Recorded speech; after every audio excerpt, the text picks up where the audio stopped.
Welcome to CWC's Family Connection. I'm here with Pastor Jason again. Yep. Hello. How are you? Not too bad. That's good. Yeah. Wasn't that long ago that you were up here? No, and I'll be here again next week, so Boy, these people have to get used to me. this is becoming a habit for you, isn't it? Yeah. Yeah. So, as usual, talking about your message that you had on Sunday.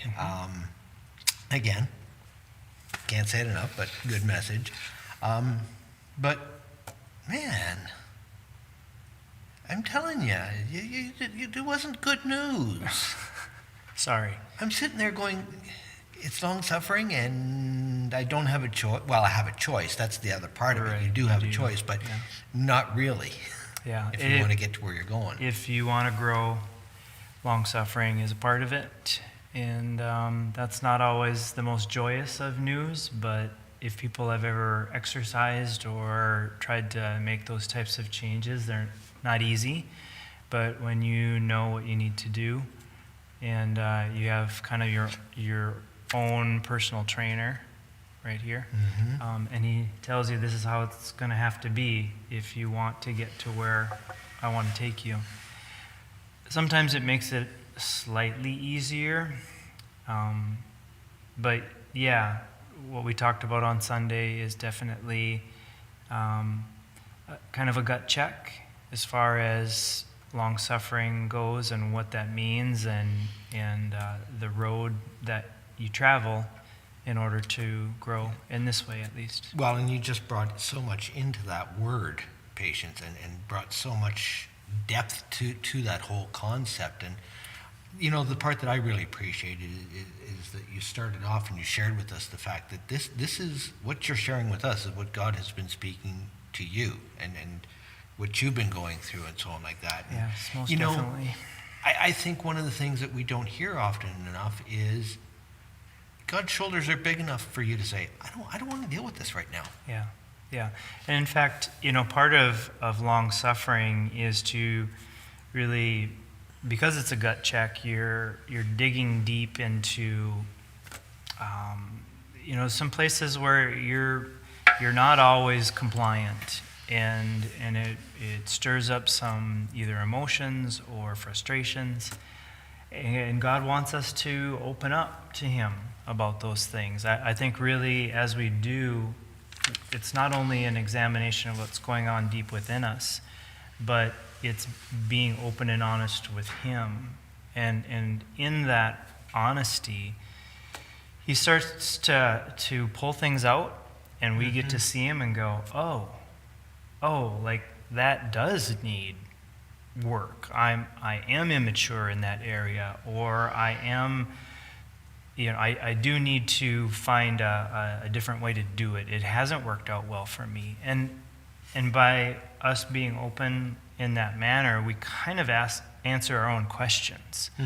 And then He can just say, again, we saw it as imperative. It's crucial for us to walk together with Him down this path if we want to grow. And so it's not quite such a hard sell when we are open and honest. And like I said, He can just present Himself to say, I've been down this road. I know the path. I know how to get there. I want you to come with me so we can do it together. But it is our choice.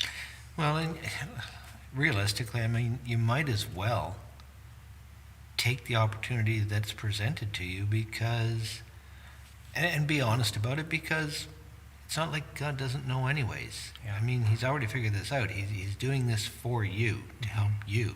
Right. And I find myself, if I'm going to be in a situation anyways, and he can use it to teach me, then I really would rather not repeat that situation again. So if I can learn something, that's good. But if I can learn something so I don't have to be in that type of situation again, that's even better. And if I can learn something in that situation so I don't have to be in that situation again, plus I can have a deeper relationship with Him, then that's the best. And so when we're honest, then we, like I said, we answer that question for ourselves to say, should I or shouldn't I? The pros are a much longer list than the cons. The con is it doesn't feel good, it's uncomfortable. But when we can sit in that uncomfortability and yet rest in his presence, we find that his presence is all the more consuming and soothing, and we really find that this is where I want to be. And yet initially it was probably, I'm not going there. Yeah. So. Yeah. Well, and you were talking about stretching, and you used that balloon as an example, and as a hint to, or just as a backdoor story that people don't know about. I did see you before the service started. In Stretching? room. I was over there stretching. No, you were blowing up the balloon. Well, I was waiting for you to do that in front of I everybody. was going and you to, didn't, but you know what? Sometimes there's mishaps, and I didn't want to embarrass myself. So. But the thing is what I was thinking of is when you were up there talking about that, a couple of weeks ago you were talking about how that word was the very breath of God. Yeah. And so when we're stretched, the thing that came to me is the more we're stretched, the more he breathes in on us, the more room we've got for his spirit in us. Yeah. And the more it takes up in us. Right. And I think, I would look at that breath of life talks about being animated. Mm-hmm. So that's really what that word means. That breath means it animates you, it moves you. Yep. So in essence, I don't know if he can fill us up with more breath, but that breath animates us even more. Yeah. We're not so resistant because we have been stretched, and we can see how his spirit wants to work in all of our daily situations. And as I said, that gets to be our testimony, because it's the story of working through hardship and things that we wouldn't want necessarily to invite on us, and yet we're human, and that's what life presents us. Yep. Sometimes.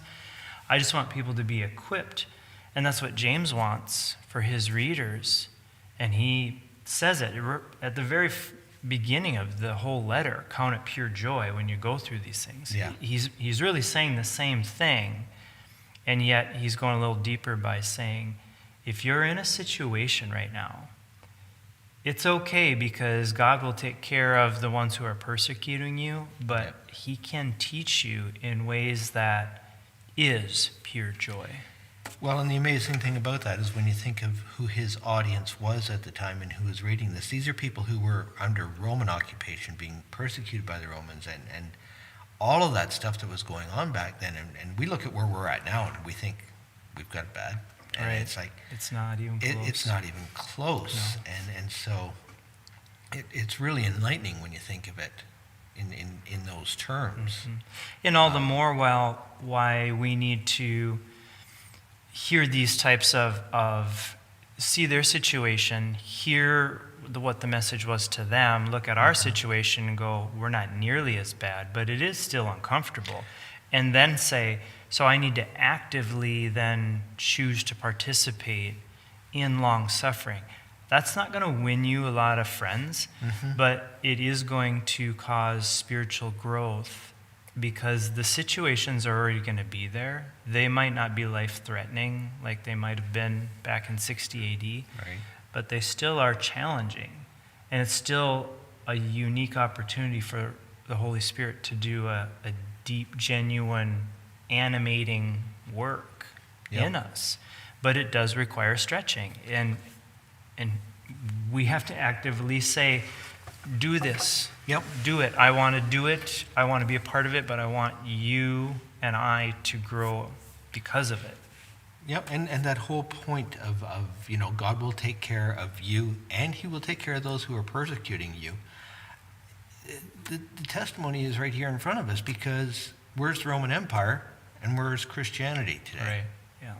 There's only one of them that survived. Yeah, yeah. And all of the things that Christianity has gone through the century, we're still here.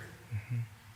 So I guess the thing is that about these messages is they're not feel-good messages. but they're reality. Yeah. This is Christianity. It's not always easy.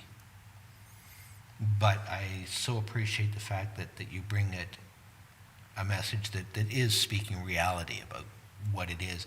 And we can see the evidence of what happens at the end. Mm-hmm. So. Yeah, and even just the idea of how James uses these farmers and says, just see the early rain Mm-hmm. and understand that there's going to be a dry period, and then there's going to be a heavy downpour that looks like it's going to destroy everything. But in that, if I could do the front work and grab your attention to do the sowing, which there again, you have to till up hard soil. Yep. And if you think of even just within, if we're neglecting all of that, it does need to be tilled up, and it doesn't feel good, but it's the very situation that allows him to plant seeds, water that, and if we can work with him just like the soil would work with a farmer, when those rains come and they start swelling that seed and it matures into what it was supposed to originally be. I think that's a really great analogy, at least for the people at that time. But we can still look at that and recognize the situation might be slightly different as far as farming, but we can see how God matures us through these situations if we remain patient and recognize the value of, yes, I can get nutrition from, the little seed in the ground, but that's Mm-hmm. hard, crunchy, and it doesn't taste very good.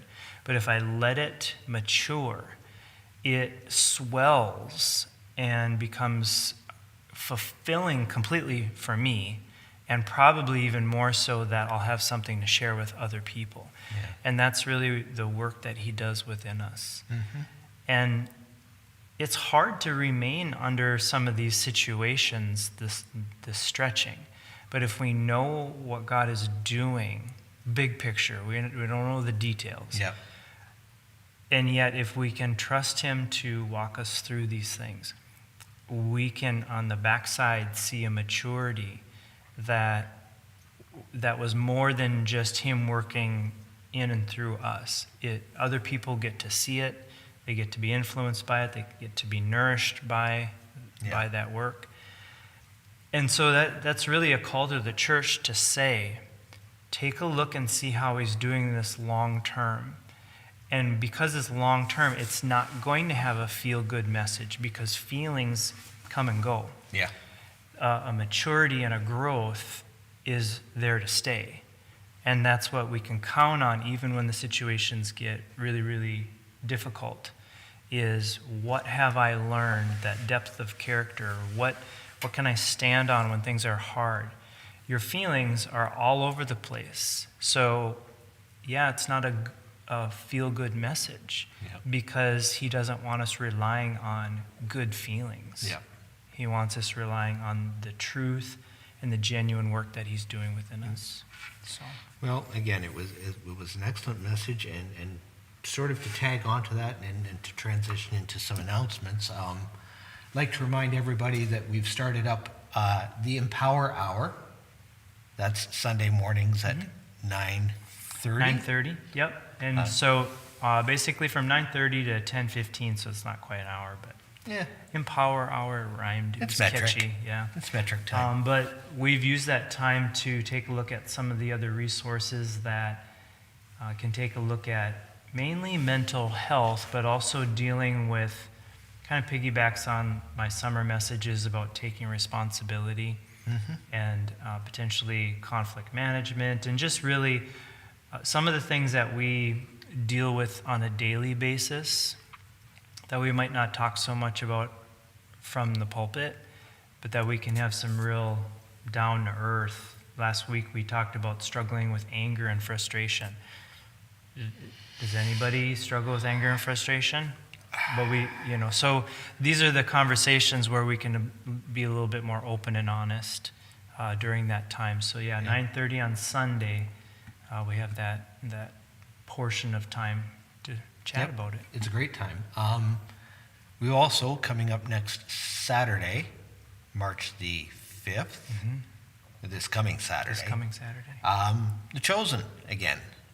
We would love for you to get here at 6 o'clock. The showing starts at 6:30, but get here at 6. You can load up on popcorn, get a drink, get your seat, get comfortable. And it's been great so far, and we are on 5 and 6 this week. Yep. So just 2 more Saturdays left, this one and the next one, and that'll be season 1 done, and then we'll have to plan for season 2 sometime. But so that's on Saturday. A quick reminder for worship night. Actually, I've got 2 worship nights to tell people about. Yeah, so go in order. Okay, go in order? Yeah, so Forward to Saturday, The Chosen, Sunday, Empower Hour in the morning, church, then Monday. Monday, the 7th, at Common Grounds Coffee Shop up in Cloquet at 6 o'clock. It is a worship night up there. So we were a bunch of us were there last month, and it was just an amazing night. It was a great time of worship, great message, and it was just a joy to get out there. So that's the one worship night, and that's a really good time to come out and get yourself primed and ready to really let go and worship on our worship night, which is going to be on Friday the 18th. March 18th this time. Yeah. So good, and that'll start at 7. Yep. Okay. Other thing we want to remind you of is this last Sunday we started our pledge drive for some of the upgrades of the speakers in our sanctuary. And so you can either come on Sunday and we'll have a card sitting on your chair for you, or you can go on our website at CWCFamily.com and go ahead and make a pledge, either a one-time donation or a monthly donation. And my plan is to do this for about 3 months, so then you know that there'll be 3 monthly donations there. And we're raising money once again for the speakers for our music team.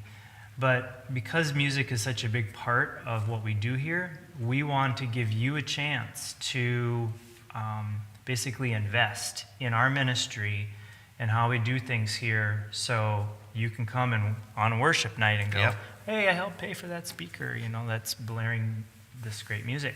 So if you have any questions, you can email us or call the office. But once again, those pledge cards are also online, but they will also be on your seats here when you come on Sunday. So do you mean that one of the speakers is going to have like Pastor Jason on it or something like that? We could put like plaques on there. There you go. Buy a brick. I don't think that's a good idea. Well, anyways, thank you so much for allowing us into your homes tonight. It's been a pleasure being with you, and we will hope to see you in person here on Sunday starting at 10:30. Get here a little bit early, around 10 o'clock. Get here at 9:30 actually. Sure. Yep, for the Empower Hour. Grab a coffee, have some time for fellowship, and just enjoy yourself here. So we'll see you on Sunday, everybody. Have a great night. God bless.